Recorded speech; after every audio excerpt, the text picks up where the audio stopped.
Hello, everybody. It's great to be back with all you guys. Hurrah, hurrah for the suffragettes. If it wasn't for them, we wouldn't have the 19th Amendment in the Constitution allowing women the right to vote. But wasn't voting allowed for women prior to that? Absolutely. 50 years before that, the first state that allowed women the right to vote was the Garden State of New Jersey. And even though it was a rough ride-in, cowboy, man country, it didn't stop them from giving women that right. Where in 1776, New Jersey's first constitution gave voting rights, quote, to all the inhabitants of this colony of full age who are worth of 50 pounds. And many women took full advantage of that. And the next state that was in line with them, their bandwagon, was Kentucky Fried Chicken, Kentucky, and that happened in 1838. And then it was Kansas in 1861 and Wyoming in 1869.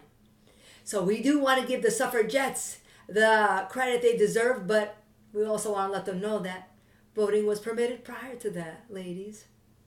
So let's have some lemonade.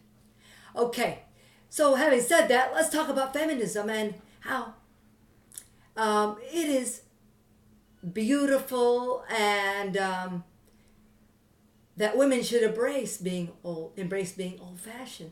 It's actually classy if you ask me. What's wrong with having a woman that has nurturing and kind demeanor, and she expresses that to her parents and to her kids? I think that's something to be cherished. That's a blessing if you ask me. But the media wants to indoctrinate the women to believe otherwise, that men are liars and scumbags, and that they should throw sacred marriages or the idea of it out the window. Yeah. And why do you need a man when you could be one, right? And why do you want one man when you can have as many as your heart desires? And if the condom were to break, the abortion clinic will happily welcome you into their doors. They also are trying to make women look like victims at the hands of their husbands. What are you doing cooped up in the kitchen making those delicious hot apple pies for your family? Which I've never done, but I've seen family women who have done that. And being in the workforce is the thing for you. Get out of the kitchen, stop being a homemaker or a caregiver to your kids, because you're doing all the wrong things. That's not in anymore. What is in is you being who you are, knowing that you're the victim of the hands of a man. That will take the man out of sight and out of mind, right? Just take men out of the equation. There's no need for it. Out of sight, out of mind. And some women, unfortunately, they've fallen in a trap. So has this woman that I read an article about. She's far gone, I believe. A zombie. She wrote in the article, criminalizing women's bodies, and that conservatives are the cause of it. Something like that. The author, her name is Lori Penny. And she goes and says this. I happen to believe that a 6-week-old fetus with a heartbeat but no limbic brain activity is less sentient than what most Republicans eat for breakfast and da-da-da, whatever it is. Well, Penny, can I give you some accurate information? Do you know that the early signs of brain development and activity in a fetus starts at 5 to 6 weeks? Yeah, that's why it's important not to take the media for face value, because then you get the wrong information, Penny. Yeah. But I don't blame you. Well, I blame you just a little bit, because you didn't get your education, Penny.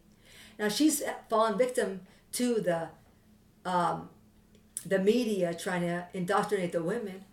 And Penny goes into saying the following. She says, but the crucial connective point, the point that gets shunted to the side in the culture war rhetoric of abortion outrage, is this. It is equally monstrous to inflict the same punishment on a woman in her 30s who doesn't want to be a mother. Just because the condom broke on a Tinder hookup, She too deserves bodily autonomy. She should not have to beg for it just because some religious extremists and Viagra-addled Republican lawmakers are frightened of women who fuck freely and without remorse. If that's liberation, then I want to say F to that one. F liberation, if you will. It's okay, women, to be old-fashioned, to have those values.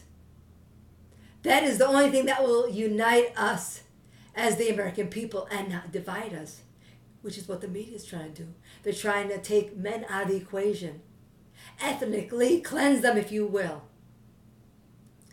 making us feel like we're victims, which we're not.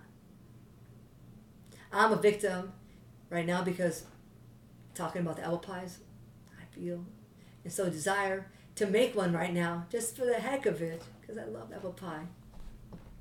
So having said that, I want to give a shout out to my Facebook, YouTube bestie Sherry, and to GS Texas Rider.